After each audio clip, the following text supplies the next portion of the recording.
Hey, what's that all over the kitchen table? This here is the power supply module used in the tube circuit of the 3 microphones featured in this video. Well, I'm glad I asked. Listen, don't worry about me. I can take my coffee out onto the patio this morning. It's really not that big a deal. Wait a minute, Larry. I've got this power supply repaired. I just have to put it back together again to put power to the Model 1B so we can get its tube warmed up for today's session. So to speed things along, perhaps you'd be so kind as to read those cue cards I prepared. You mean this stuff about evaporated diaphragms? Listen, people don't care about stuff like that. All they really care about is what it sounds like in the end. Well, Larry, you do make a good point there, and I do realize that not everyone shares my interest in how things work. You are absolutely right. The ears are always the final test. Well, Larry, you ready to put your ears to the test? In this 3 microphone comparison, I'll even throw away the script. We can wing it like we did when you were the color man in Sid vs. Shoes. I don't know, maybe. Are these crackers left over from last night? Yeah, listen, Larry, you don't want to eat that. Just take your coffee on out to the patio, and while this tube gets warm, I'll fix you something to eat, and we'll turn it over to Sid with 11 things to hit. And in a 2-minute rig tour, let's have a listen to the mics attached to the kit.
Speaking of toast, how was your breakfast, Larry? I've had better. So why do you need more microphones? I think Sid sounds great just the way it is. Well, Larry, that's a very good question. How about if we let our ears give us the answer? Try listening for the details that were less present in the close mic mix when we capture the room sound from about 6.5 feet in front of the kit, and consider how the rounder, fuller sound of a large diaphragm condenser tube might be of some benefit.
What do you mean, Larry? Was it the roundness of sound, the clarity of the top end, or maybe it was the perceived loudness at the same relative volume that got your attention? No, the explosion.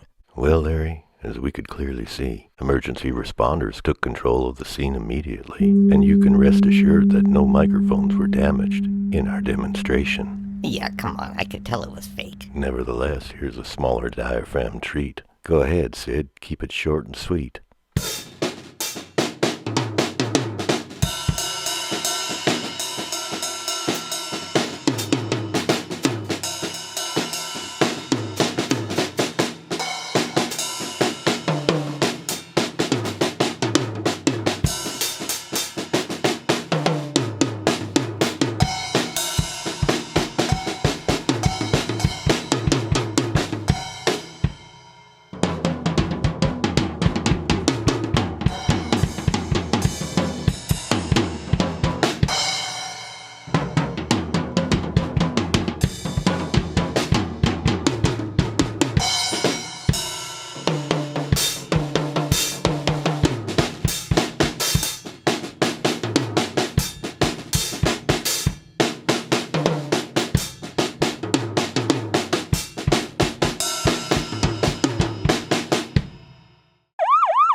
Well, Larry, did you notice any difference that time? Yeah, I caught it. Same emergency crew, but you blew up a different mic this time.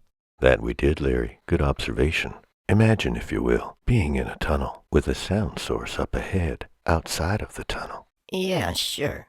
Hey, listen, are you gonna eat that waffle? If you're still hungry, you go ahead, Larry.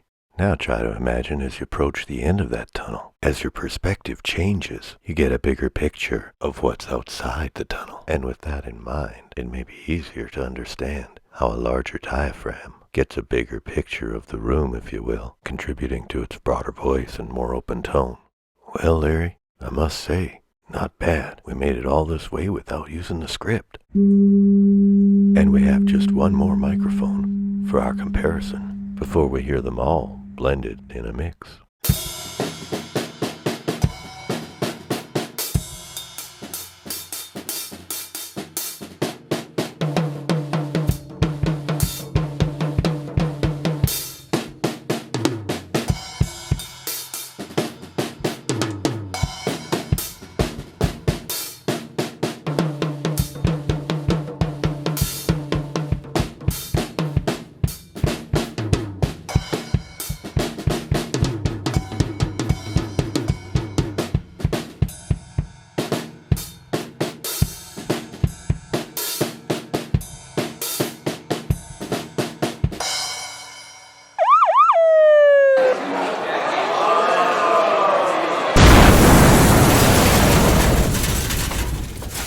Well, there you have it, Larry.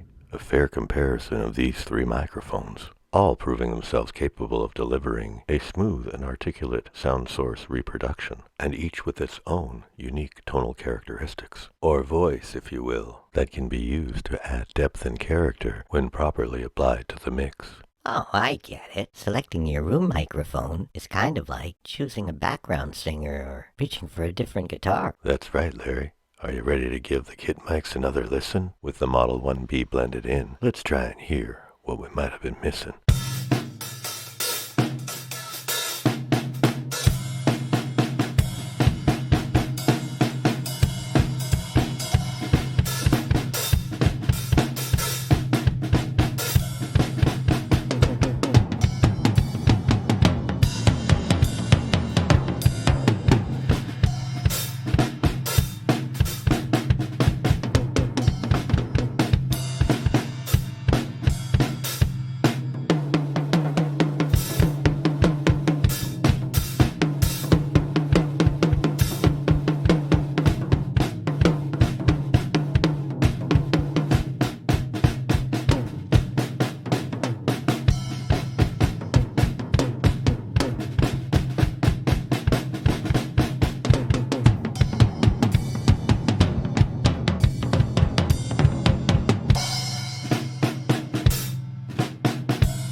probably noticed the enhanced depth and warmth that the room mic added to the close mic mix, but it was also the clarity of the detail, particularly in the high frequencies, contributing to the stereo mix, and the increased density of the tracks as well, that helped us to capture a more complex and authentic recording. Do you know what I noticed? It's already 11:30 and you still have cables running across the living room. Don't worry, Larry, we're almost done. There's plenty of time. And besides, this is the fun part. Just 2 more mics to go. And what do I detect? Another 2-minute drum solo with a 15-second master effect.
Hey, what's the matter?